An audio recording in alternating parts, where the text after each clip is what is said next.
والی اس خوبصورت محفل ذکر و فکر جو ان کے سکول شاہین پبلک ماڈل سکول کے اندر رونما ہو رہی ہے اس کے اندر حاضر ہے۔ اس کو بند کرو۔ آج کی اس نشست کے اندر ہمارا جو ٹاپک ہے وہ اردو زبان کا ایک شعر ہے، اور یہ ہمارے میزبان کی فرمائش کے اوپر یہ ٹاپک رکھا گیا ہے۔ رات ان کا مجھے فون آیا کہ میری خواہش یہ ہے کہ کل میرے ہاں جو محفل ہو رہی ہے اس کے اندر اگر آپ مناسب سمجھیں تو ٹاپک یہ رکھ لیں، تو میں نے کہا ٹھیک ہے۔ اب وہ ٹاپک کیا ہے؟ وہ ایک شعر ہے جو ہمارے ہاں اردو کے اندر زبان زد عام ہے۔ آدم کے کسی روپ کی تحقیر نہ کرنا، پھرتا ہے زمانے میں خدا روپ بھیس بدل کر۔ آدم کے کسی روپ کی تحقیر نہ کرنا، پھرتا ہے زمانے میں خدا بھیس بدل کر۔ اس شعر کے اندر دو باتیں بیان کی گئی ہیں۔ پہلے مصرعے کے اندر یہ کہا گیا ہے کہ کوئی بھی انسان خواہ کسی بھی روپ میں تمہارے سامنے آتا ہے، وہ امیر ہے یا غریب ہے، اعلیٰ ہے یا ادنا ہے، نیک ہے یا بد ہے، عالم ہے یا جاہل ہے، کسی بھی روپ میں اگر تمہارے سامنے آتا ہے تو کبھی بھی اس کو حقارت کی نگاہوں سے نہیں دیکھنا، کبھی بھی اس کے ساتھ توہین امیز سلوک نہیں کرنا۔ اور دوسرے مصرع کے اندر اس کی وضاحت کی گئی ہے کہ یہ کام کیوں نہیں کرنا۔ بتایا گیا ہے پھرتا ہے زمانے میں خدا بھیس بدل کر، کہ سنا ہے کہ اللہ تعالیٰ بھیس بدل کر انسانوں کے روپ کے اندر زمانے کے اندر گھوما پھرا کرتا ہے۔ تو آئیے ذرا آج کی اس بقیہ ہمارے پاس جو 28 منٹ ہیں ان میں دیکھتے ہیں کہ اس شعر کے اندر جو حقیقت بیان کی گئی ہے قرآن اور حدیث کی روشنی سے اس کی کس حد تک تصدیق ہوتی ہے۔ قرآن مجید ہمیں یہ بتاتا ہے کہ اللہ رب العزت نے اس کائنات کے اندر رنگ برنگی مخلوقات کو پیدا کیا، اور ان تمام مخلوقات میں سے انسان کو ایک خاص حیثیت عطا فرمائی، انسان کو ایک خاص مقام عطا فرمایا۔ اگر اس کائنات کو ایک بارات سے تشبیہ دی جائے تو انسان اس کائنات کی بارات کا دلہا ہے، اور آپ کو پتہ ہے کہ بارات کا سارا حسن ہی دلہا کے ساتھ ہوا کرتا ہے۔ اگر اس کائنات کو ایک سٹیج سے تشبیہ دی جائے تو انسان اس سٹیج کا، اس تھیٹر کا، اس فلم کا ہیرو ہے، اور آپ کو پتہ ہے کسی بھی فلم یا کسی بھی تھیٹر، کسی بھی ڈرامے کا سارا سکرپٹ جو ہے وہ ہیرو کے گرد گھوما کرتا ہے۔ تو اللہ رب العزت نے فرمایا هو الذی خلق لکم ما فی الارض جمیعا، اے انسان تجھے اپنے علاوہ اس کائنات کے اندر جو کچھ بھی دکھائی دے رہا ہے وہ سارے کا سارا میں نے تیری خاطر تخلیق کیا ہے۔ اور انسان باقی ساری کائنات کو کن کہہ کر پیدا کیا۔ کہتا ہے میں جب کسی کام کو کرنے کا ارادہ کرتا ہوں اسے کہتا ہوں کن ہو جا، فیکون، وہ ہو جاتا ہے۔ مگر جب انسان کو پیدا کرنے کی باری آئی تو فرمایا خلقتہ بیدیا، اس انسان کو میں نے اپنی قدرت کے ہاتھوں سے تخلیق کیا ہے، اس بنا پر یہ میرا ماسٹر پیس ہے۔ اور چونکہ انسان پوری کائنات کے اندر اللہ تعالیٰ کی قدرت تخلیق کا شاہکار ہے، ماسٹر پیس ہے، اس لیے قرآن نے 4 قسمیں کھا کر فرمایا لقد خلقنا الانسان فی احسن تقویم، ہم نے انسان کو بہترین خلقت کے اندر پیدا کیا ہے۔ اس انسان کا اللہ کے ساتھ کوئی خاص رشتہ ہے، تعلق ہے۔ وہ رشتہ کیا ہے؟ قرآن بتاتا ہے وَنَفَخْتُ فِيهِ مِن رُوحِي، کہ اللہ نے فرشتوں سے کہا کہ میں ایک مٹی سے ایک پیکر کو تخلیق کرنے والا ہوں، وَنَفَخْتُ فِيهِ مِن رُوحِي، اور اس کے اندر میں ایک روح پھونکنے والا ہوں۔ اب روح تو اس کائنات کی ہر ذی روح چیز کے اندر موجود ہے۔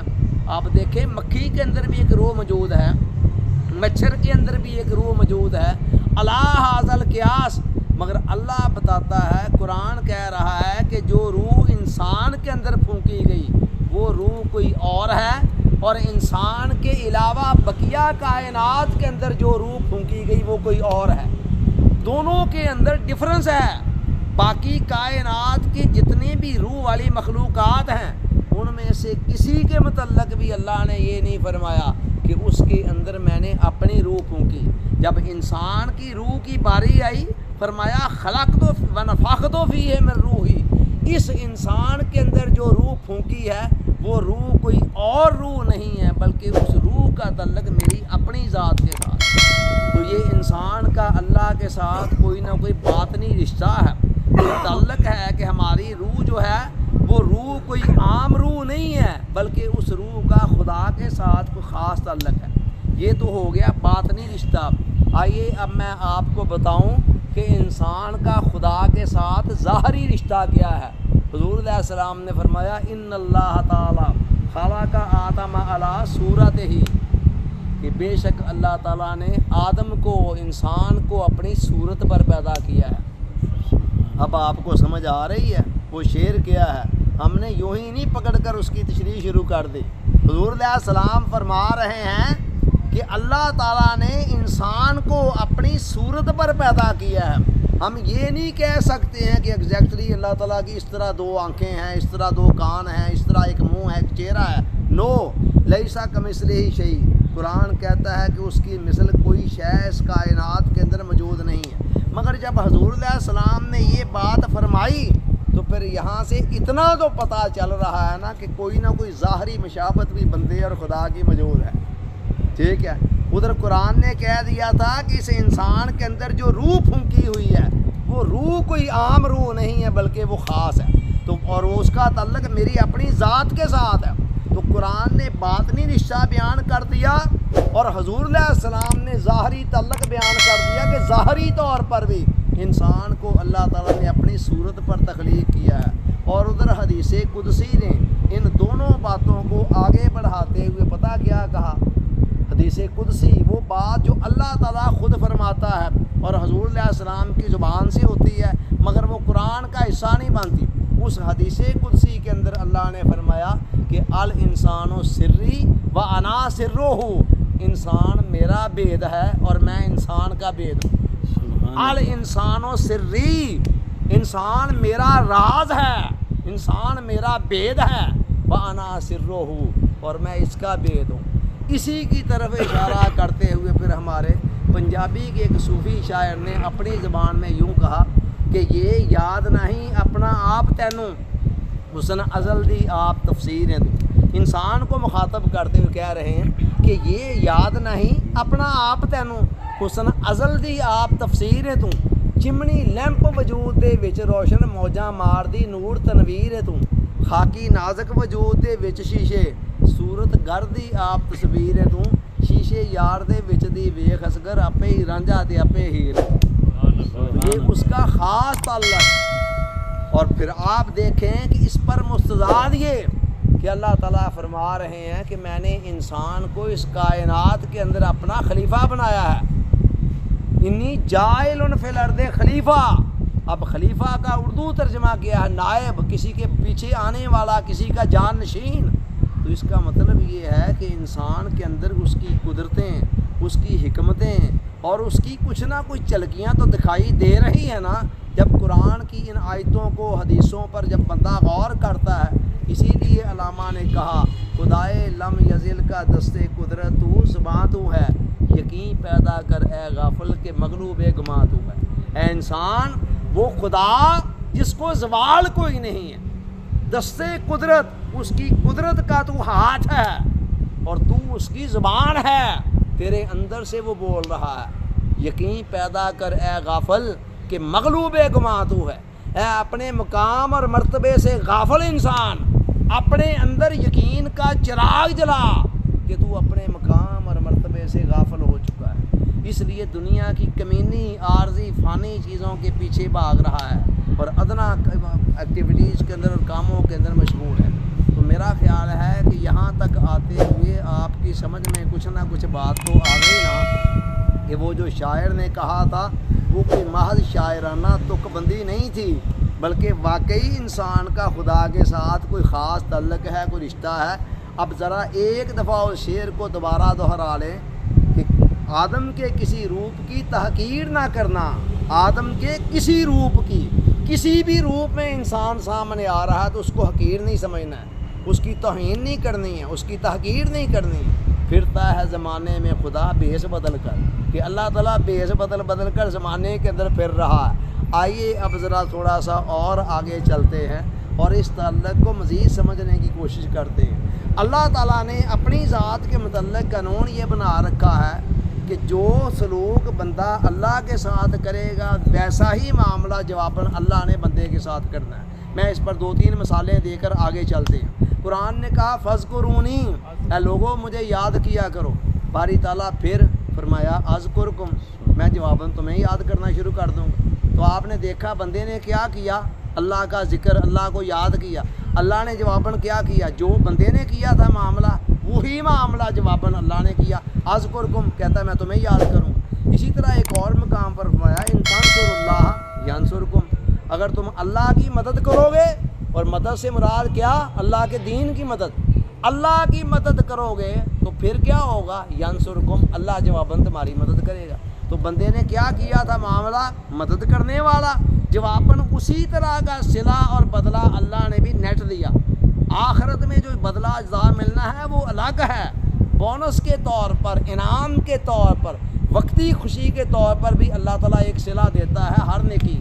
تو فرمایا کہ اگر تم اللہ کی مدد کرو گے تو اللہ جواباً تمہاری مدد کرے گا۔ تو دیکھ لیں آپ یہاں بھی اسی طرح ایک اور مقام پر فرمایا قرآن نے وَيَتُوبُ اللَّهُ عَلَىٰ مَن تَابَ، جو بندہ اللہ کی طرف لوٹ آئے گا نا تو اللہ کیا کرے گا، اللہ اس کی طرف لوٹ آئے گا۔ یعنی بندہ گناہوں سے لوٹ کر خدا کی بارگاہ کی طرف آیا، اللہ اپنی صفت معافی اور رحمت سے لوٹ کر بندے کی طرف آ گیا۔ تو بندے نے جو کچھ کیا تھا وہی کچھ جواباً خدا نے بھی کیا۔ ایک اور مقام پر فرمایا وَإِنْ عُدْتُمْ عُدْنَا، باغیوں کو، سرکشوں کو وارننگ دیتے ہوئے فرمایا کہ اگر تم دوبارہ سرکشی کی طرف، زیادتی کی طرف جاؤ گے تو پھر ہم بھی اسی سمت کے اندر دوبارہ چلے جائیں گے۔ یعنی جیسا معاملہ بندے نے خدا سے کرنا ہے ویسا ہی معاملہ جواباً خدا نے کرنا ہے۔ یہ قانون آپ کو سمجھ میں آ گیا نا؟ اب آئیے تھوڑا سا اس قانون کی ایکسٹینشن دیکھیں کیا ہے۔ اصل بات جو آپ کو سمجھانی ہے وہ یہ ہے کہ جس طرح اللہ تعالیٰ نے یہ قانون بنا رکھا ہے کہ جیسا معاملہ بندہ میرے ساتھ کرے گا ویسا ہی معاملہ جواباً میں بھی اس بندے کے ساتھ کروں گا، اسی طرح اللہ تعالیٰ نے اس قانون کو ایکسٹینڈ کرتے ہوئے بندوں تک پھیلایا کہ میرے بندوں کے ساتھ بھی جو معاملہ تم نے کرنا ہے ویسا ہی معاملہ جواباً میں نے تمہارے ساتھ کرنا ہے۔ آئیے ذرا آپ اس کی مثالیں لیتے ہیں۔ سیدنا صدیق اکبر رضی اللہ تعالیٰ عنہ کا مشہور واقعہ ہے کہ ایک موقع پر انہوں نے نا کسی بندے سے ناراضگی ہوئی، اور واقعی اس بندے کا جرم بھی بہت بڑا تھا، میں اس تفصیل میں نہیں جا رہا ہوں۔ تو یہ ان کی کوئی ماہانہ ہیلپ کیا کرتے تھے، مدد کیا کرتے تھے، اور اس نے ان کے خلاف کچھ شرارت کی، اس شرارت کا وہ حصہ بن گیا۔ تو انہوں نے قسم کھا لی کہ آج کے بعد میں اس کی مدد نہیں کروں گا۔ اوپر سے قرآن کی آیت آ گئی کہ نہیں اے صدیق، یہ تیرا مقام نہیں ہے، ایسے نہیں ہونا چاہیے، تمہیں تو ایسے نہیں کرنا چاہیے، تمہیں یہ اس کا جو ماہانہ تھا الاؤنس بند نہیں کرنا چاہیے۔ اور آگے دیکھیں قرآن نے الفاظ کیا استعمال کیے، الا تحبون ان یغفر اللہ لکم، کیا تم اس بات کو پسند نہیں کرتے ہو کہ اللہ تعالیٰ تمہیں معاف کر دے؟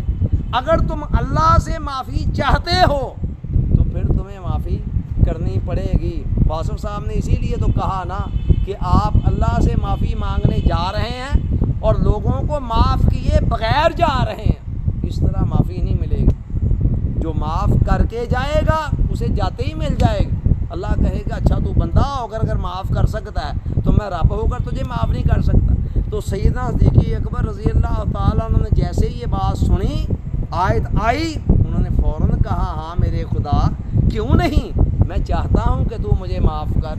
فوراً اسے بلایا اور اسے کہا کہ میاں آج کے بعد یہ جو تمہارا ماہانہ الاؤنس تھا نا تمہیں اسی طرح ملا کرے گا۔ ایک لمحے کے لیے نہیں سوچا کہ اس نے کیا کیا ہے کیا نہیں کیا، صرف اللہ کے حکم کی طرف دیکھا۔ اب آپ غور کریں کہ اللہ تعالیٰ نے حضرت ابوبکر صدیق کو یہ فرمانا تھا کہ بھئی تم نے اس کا جو الاؤنس بند کیا ہے نا ماہانہ، یہ اچھی بات نہیں ہے، ٹھیک ہے اس کا جرم اپنی جگہ پہ ہے مگر یہ اچھی بات نہیں ہے۔ تو اللہ تعالیٰ یہاں پر الفاظ کیا استعمال کر رہا ہے، الا تحبون ان یغفر اللہ لکم، کیا تم اس بات کو پسند نہیں کرتے ہو کہ اللہ تمہیں معاف کرے؟ تو سمپلی اس کا معنی اور مفہوم کیا ہے کہ اگر تم اللہ سے معافی لینا چاہتے ہو تو آسان طریقہ کیا ہے، اللہ کے بندوں کو معافی دینی شروع کر دیں۔ آگے چلیے، حضور علیہ السلام نے فرمایا ارحموا من فی الارض یرحمکم من فی السماء، اے لوگوں تم ان لوگوں پر رحم کرو وہ زمین کے اوپر ہیں، جو یعنی انسانوں کے اوپر رحم کرو، دوسری مخلوقات پر رحم کرو، اور جواباً کیا ہوگا، یرحمکم من فی السماء، جو آسمان والا ہے نا وہ تم پر رحم کرے گا۔ دیکھ لیا آپ نے کہ آپ نے رحم کیا تھا دوسرے انسانوں پر، اور جواباً اللہ نے کیا کیا، وہی صلہ جواباً آپ کو ملا جو کچھ آپ نے بندوں کے ساتھ کیا۔ حضور علیہ السلام نے فرمایا آگے چلیے، من ستر مسلمن فی الدنیا سترہ اللہ فی الدنیا والآخرہ، فرمایا جو شخص دنیا کے اندر کسی مسلمان کی پردہ پوشی کرتا ہے، کوئی عیب اس کی ذات کے اندر نظر آیا اور اس نے اس عیب کو دیکھ کر بجائے لوگوں میں اچھالنے کے، اسے ذلیل رسوا کرنے کے، اس عیب کو اپنے اندر ہی دبا لیا اور کسی کو نہیں بتایا، فرمایا سترہ اللہ فی الدنیا والآخرہ، اللہ اس کے جواب میں دنیا اور آخرت میں دونوں جگہوں پر اس کے عیب ڈھانپ لے گا۔ دیکھ رہے ہیں آپ، بندے نے کیا تھا، ایک بندے کا عیب ڈھانپا تھا، اللہ نے جواباً صلہ کیا دیا ہے، ثواب اپنی جگہ پہ الگ سے، لیکن اللہ نے سیم وہی صلہ دیتے ہوئے فرمایا کہ اللہ تعالیٰ سترہ اللہ فی الدنیا والآخرہ، اللہ تعالیٰ دنیا کے اندر بھی اور آخرت کے اندر بھی دونوں جگہوں پر اس کی پردے ڈھانپ۔ آگے چلیں، فرمایا من یسر علی معسر یسر اللہ علیہ فی الدنیا والآخرہ، جو شخص کسی تنگ دست کو مہلت دے گا، یعنی قرض لینا تھا اور وہ بیچارہ تنگ دست ہے، مہلت آ گئی ہے، جو مدت مقرر کی تھی وہ آ گئی ہے، اب وہ کہہ رہا ہے یار پلیز مدت تو آ گئی ہے، مہلت تو آ گئی ہے، وقت تو آ گیا ہے، لیکن میرے پاس گنجائش نہیں ہے، مجھے کچھ مزید مہلت دے دے، اور یہ اس کو مزید مہلت دے دیتا ہے کہ چلو ٹھیک ہے تمہاری مجبوری ہے۔ تو حضور علیہ السلام کیا فرما رہے ہیں، من یسر علی معسر، جو شخص بھی کسی تنگ دست کے لیے آسانی پیدا کرتا ہے، یسر اللہ علیہ فی الدنیا والآخرہ، اللہ دنیا اور آخرت میں دونوں جگہوں پر اس کے لیے آسانیاں پیدا کر دیتے ہیں۔ سیم جو معاملہ آپ نے اللہ کے کسی بندے کے ساتھ کیا، ایگزیکٹلی وہی معاملہ، وہی صلہ اللہ تعالیٰ نے اپنی شان کے مطابق ایک براڈر اسپیکٹ کے اندر آپ کے ساتھ کیا، یعنی آپ نے تو اتنا کیا تھا نا اپنی حیثیت کے مطابق، اللہ تعالیٰ نے اسی طرح کا معاملہ اس سے ہزاروں لاکھوں کروڑوں گنا بڑھا چڑھا کر آپ کے ساتھ کر دیا۔ آگے چلیں، حضور علیہ السلام نے فرمایا من کان فی حاجت اخیہ کان اللہ فی حاجت ہی، جو شخص اپنے کسی مسلمان بھائی کی مدد کرتا ہے، جب تک وہ اس کی مدد میں لگا رہتا ہے تب تک کان اللہ فی حاجت ہی، اللہ تعالیٰ اس کے اپنے کام میں لگا رہتا ہے۔ دیکھیں جو کچھ آپ نے اپنے مسلمان بھائی کے لیے کیا، ایگزیکٹلی وہی صلہ، وہی بدلہ اللہ تعالیٰ نے آپ کے لیے۔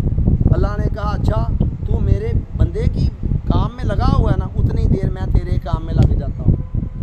یار کمال کی بات نہیں ہے؟ ذرا حیران نہیں ہو جاتا ہے انسان کہ خدا کے معاملے کیا ہیں بندوں کے ساتھ، اور ہم کیا پھر رہے ہیں، ہمارے پاس کام لے کر آ جائیں نا ہماری جان پہ وقت پڑ جاتا ہے، پہلے بہانے سوچنے شروع کر دیتے ہیں۔ وہ شکر کیا کریں کوئی کام لے کر آپ کے پاس آیا ہے، کام کا ہونا نہ ہونا یہ بعد کی باتیں ہیں۔ آپ نے کم از کم 10 منٹ 5 منٹ 20 منٹ جو سرو کیے نا، اس کی بات سننے میں، اس کے ساتھ کہیں جانا تھا جانے میں، یا کسی کو فون کرنا تھا فون کرنے میں، اتنی دیر کے لیے کائنات کا خالق اور مالک آپ کے کام میں لگ گیا۔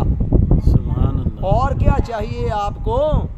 اس بات کو ذرا نقطہ نظر چینج کریں۔ عام طور پر ہمارے یہاں یہی ہوتا ہے، بس کو کام آ جائے صحیح، پتہ چل جائے صحیح، یہ کوئی کام کہنے لگا، ہمارا تیور لہجہ فوراً بدلنا شروع ہو جاتا ہے یار ہوں پتہ نہیں کیڑی ونگار بیٹھیاں بٹھائے نے پاؤنی ہے کی کام کہنا. وہ اللہ کے بندو یہ تو لاٹری ہے ہمارے لیے کہ کوئی بندہ ہمارے پاس کام لے کر آیا, وہ بھیجنے والے نے بھیجا ہے اس کو, اور پیچھے پیچھے وہ خود بھی چلا آ رہا ہے, خود بھی ساتھ ہی ہے, وہ بھی کہیں نہیں گیا, اور وہ دیکھ رہا ہے کہ یہ اس کے کام میں لگے اور میں اس کے اپنے کام میں لگ جاؤں. اور حضرت ابوبکر صدیق رضی اللہ تعالیٰ عنہ سے کسی نے پوچھ لیا کہ اے ابو بکر امیر المومنین, یہ بتائیے آپ جب خلافت کے کاموں میں لگے ہوتے ہیں اور کچھ آپ کا ذاتی کام بھی آ جائے, دونوں میں کنٹراڈکشن ہو, ایک ہی وقت میں ان کے ہاں کوئی نوکر چاکروں کا تو رواج نہیں تھا اس زمانے کے اندر. جو فوجیں آج ہمارے ہاں بھرتی کر رکھی ہیں ان لوگوں نے, قوم کے ٹیکسوں کے پیسوں پر جو عیاشیاں کر رہے ہیں, وہ اس طرح کے تو کوئی رواج وہاں نہیں تھا. تو کہا فرض کریں گھر والی کہہ رہی جی آٹا پسوا کے لائیں, آٹا ختم ہے شام کو, تو آپ کو ادھر خلافت کا بھی کوئی کام ہے تو آپ کیا کرتے ہیں؟ تو آپ نے فرمایا میں ایسے موقعوں پر اپنے ذاتی کام کو چھوڑ دیتا ہوں اور خلافت کے کام, عمومی فائدوں کے کام میں, لوگوں کی بھلائی کے کام میں چل پڑتا ہوں. اور آگے قسم کھا کر فرمایا کہ اللہ کی عزت کی قسم, میری غیر موجودگی میں میرا کام اس سے بھی بہتر انداز میں سر انجام پاتا ہے جو میں اپنا خود ذاتی طور پر کر سکتا ہوں. وجہ کیا ہے؟ خدا لگ جاتا ہے. ڈھونڈا کریں ایسے موقع کہ کوئی آئے, کسی کو آپ سے کام پڑے اور آپ اس کے کسی کام آ سکیں. اور مزے کی بات یہ ہے آپ نے کوشش کی, وہ کام نہیں بھی ہو سکا, لیکن اتنی دیر تک خدا آپ کے کام میں لگا رہا اور آپ کے لیے پتہ نہیں کتنی نیکیاں لکھی جاتی رہیں کہ یہ بندہ اس کے کام میں لگا ہوا ہے. تو آپ دیکھیں یہاں پھر آپ غور کریں کہ وہ آپ کام کس بندے کا کام کر رہے ہیں نا, اور جواباً اللہ آپ کے کام میں لگ گیا. جو کام آپ بندے کے ساتھ جو سلوک کر رہے ہیں, جواباً وہ سلوک خدا آپ کے ساتھ کر رہا ہے. واللہ فی عون العبد ما کان العبد فی عونہ. ایک اور حدیث میں آقا نے فرمایا کہ جب تک بندہ اپنے کسی مسلمان بھائی کی مدد کر رہا ہے کسی بھی رنگ میں, فرمایا تب تک خدا اس بندے کی مدد میں لگا رہتا ہے. خیر الناس من ینفع الناس, فرمایا لوگوں میں سے بہترین بندہ کون ہے؟ وہ نہیں جو 100 رکعت نماز تہجد کی پڑھ رہا ہے, ٹھیک ہے اپنی جگہ پر اس کی اہمیت, لیکن اس کا دوسروں کیا فائدہ؟ وہ نہیں ہے جو روزانہ روزہ رکھ رہا ہے, سال کے 365 دن رکھ رہا ہے تو اپنی ذات کے لیے, لوگوں کو کیا فائدہ؟ حضور علیہ السلام نے فرمایا خیر الناس من ینفع الناس, بہترین بندہ وہ ہے جو لوگوں کو نفع پہنچانے کے اندر زیادہ سے زیادہ کام کرتا ہے. سبحان اللہ. الخلق عیال اللہ, آقا نے ایک اور حدیث میں فرمایا کہ ساری کی ساری مخلوق اللہ کا کنبہ ہے. فَحَبُّ الْخَلْقِ إِلَى اللَّهِ مَنْ أَحْسَنُ عَلَىٰ عِيَالِهِ, اور اللہ تعالیٰ کو اپنی اس مخلوق میں سے وہ بندہ زیادہ پسند ہے جو اس مخلوق اللہ کے اس کنبے کی بھلائی کے لیے, بہتری کے لیے زیادہ جدوجہد کرتا ہے. غور کریں ذرا آپ, ایک اور حدیث میں آقا نے فرمایا من قضا لأحد من امتی یرید ان یسرہ, جس شخص نے میرے کسی امتی کی کوئی حاجت پوری کر دی, ذرا اس شعر کو ذہن میں رکھے جس کو لے کر ہم چل رہے ہیں آگے. جس شخص نے میرے کسی امتی کی کوئی ایک حاجت پوری کر دی, یرید ان یسرہ, یہ سوچ کر چل یار خوش ہو جائے گا, غریب آدمی ہمارا بندہ کم ہو جائے خوش ہو جائے, فقد سرانی, فرمایا اس نے اسے نہیں خوش کیا مجھے خوش کیا. ومن سرانی فقد سر اللہ, جس نے مجھے خوش کیا اس نے خالی مجھے خوش نہیں کیا بلکہ خدا کو خوش کیا. ومن سر اللہ ادخلہ اللہ الجنہ, اور جس نے اللہ کو خوش کر دیا اللہ ڈائریکٹ اسے جنت میں داخل کر. کہاں سے بات چلی تھی؟ ایک مسکین بندہ مجبور لاچار آپ کے پاس کوئی چھوٹی موٹی حاجت لے کر آیا, آپ نے اس کو پورا کر دیا تو بات پہنچی تیری جوانی تک, کہاں تک پہنچ گئی. ٹھیک ہے, حضور علیہ السلام فرما رہے ہیں اس نے اس کو تو خوش کیا ہی تھا, مجھے بھی کر دیا, اور مجھے کرنے کے ساتھ ساتھ خدا کو بھی کر دیا, اور جنت میں اپنا ٹھکانہ بھی بنا لیا. سمجھ آ رہی ہے بات کی آپ؟ اب وہ شعر سمجھ میں آ رہا ہے, مفہوم نہیں آ رہا تو چلو میں تھوڑا سا اور آگے جا کر بالکل واضح کھلے الفاظ میں سمجھا دیتا ہوں. ٹھیک ہے, آئیے ذرا وہ حدیث آپ نے بڑی مرتبہ سنی ہوئی ہے لیکن اس وقت آپ کو یاد نہیں ہے. یاد ہے وہ حدیث کہ اللہ تعالیٰ قیامت والے دن ایک بندے سے کہے گا کہ تیری بستی میں بیمار تھا, تو میرا پتہ لینے نہ آیا. سنی ہوئی ہے نا؟ اب ذرا اس شعر کو سامنے رکھیں اور اس حدیث کو سامنے رکھیں, ذرا کمپیریزن کرائیں ذرا کہ میں بیمار تھا تو پتہ لینے نہ آیا. وہ کہے گا یا اللہ تیری ذات اس سے منزہ اور مبرہ ہے کہ تو بیمار ہو. اللہ کہے گا تیری بستی میں فلاں بندہ بیمار تھا, اگر تو اس کا پتہ لینے چلا جاتا میری عزت اور جلال کی قسم مجھے اس کے سرانے بیٹھا ہوا پا. سبحان اللہ. میں پیاسا تھا تو نے مجھے پانی نہ پلایا, میں بھوکا تھا تو نے مجھے کھانا نہ کھلایا. باری تعالیٰ تیری ذات بھوک اور پیاس سے بے نیاز ہے. خدا کہے گا وہ بندہ بھوکا تھا, اگر اس کو کھلا دیتا اللہ کی عزت کی قسم, میری عزت اور جلال کی قسم, یہ ایسے ہی تھا جیسے تو نے مجھے کھلانا تھا. فلانے پیاسے کو پلا دیتا تو ایسے ہی تھا جیسے مجھے پلانا تھا. سر یہ مسلم اور نان مسلم کی بھی کنڈیشن ہے جی اس میں؟ دیکھیں مسلمانوں کے لیے تو یہ بالکل یعنی کہ نا تھوڑا سا اسلام اور ایمان کا درجہ جو ہے وہ اپر ہے, لیکن اس سے ہٹ کر نفع بخشی کے اعتبار سے قرآن کوئی ایسی تخصیص نہیں کرتا. خیر الناس من ینفع الناس جب کہا تو اس الناس کے اندر عام لوگ بھی آ گئے. لہذا خود حضور علیہ السلام کا اپنا اسوہ کیا ہے, یہودیوں کے لیے بکریوں کے دودھ دو گھر پلا رہے ہیں, ان کو مہمان اپنے گھر میں رکھ رہے ہیں, وہ کہتے ہیں ہم خدا کو نہیں مانتے, نہ مانو بھی کوئی بات نہیں. تو لہذا اسلام اس خدمت خلق کے اندر مسلم اور نان مسلم کی تخصیص نہیں کرتا ہے. البتہ اتنا ہے جب آپ کے پاس لمیٹڈ سورسز ہیں تو پھر مسلمان کا حق زیادہ ہوگا, ٹھیک ہے. تو باقی اوور آل نیکی بلائی خیر کے کاموں کے اندر دوسروں کی مدد تعاون کرنے کے اندر یہ نہیں ہے کہ وہ ان کی ممانت اور یہ صرف مسلمانوں کے لیے, کیونکہ انسان کی جو بات ہو رہی ہے تو انسان تو پھر وہ نان مسلم بھی ہے نا. تو لہٰذا انسان ہونے کے ناطے اس کا بھی ایک اکرام ہے. یہودی کا جنازہ جب حضور علیہ السلام کے پاس سے گزرا تو آپ کھڑے ہو گئے, تو صحابہ نے کہا کہ یا رسول اللہ وہ تو یہودی ہے. تو آپ نے فرمایا پھر کیا ہوا, یہودی انسان نہیں ہے. تو لہذا آپ دیکھیں یہاں اس طرح کی بے شمار باتیں ہیں, لیکن ہمارے پاس وقت صرف ٹوٹل 2 منٹ بچ رہے ہیں, لہذا میں اس کی ڈیٹیل میں نہیں جاؤں گا. بات سمجھ میں آ رہی ہے کہ جو سلوک آپ نے بندوں کے ساتھ کرنا ہے نا وہی سلوک, یہیں سے آپ اندازہ لگا لیں کہ آپ کسی بندے کا اکرام کریں گے, عزت کریں گے, تو وہ یوں سمجھ لیں آپ نے اللہ کی عزت کر دی. اور جب آپ نے کسی بندے کی اہانت کی, توہین کی, تو خدا سمجھتا ہے یہ میری توہین ہے. اس لیے کہ تصویریں تو ساری اس کی بنائی ہوئی ہیں نا. صوفیہ اسی بات کو تو کہتے ہیں کہ مصور سے محبت کا دعویٰ اللہ سے اور اس کی تصویر سے نفرت, یہ تو بات نہیں بنتی, یہ تو غلط بات ہے.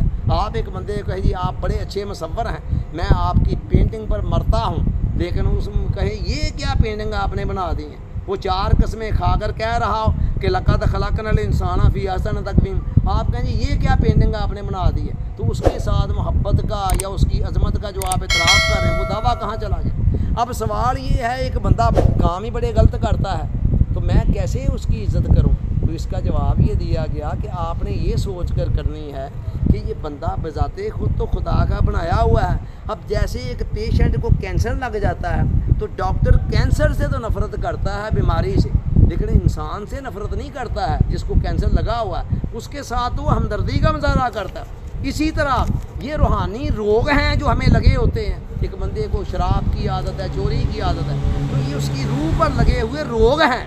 ان روگوں سے نفرت ضرور کریں مگر انسان سے نفرت کسی حال میں نہ کریں. تو لہذا انسان کیسا بھی ہے اس سے نفرت نہیں کرنی ہے.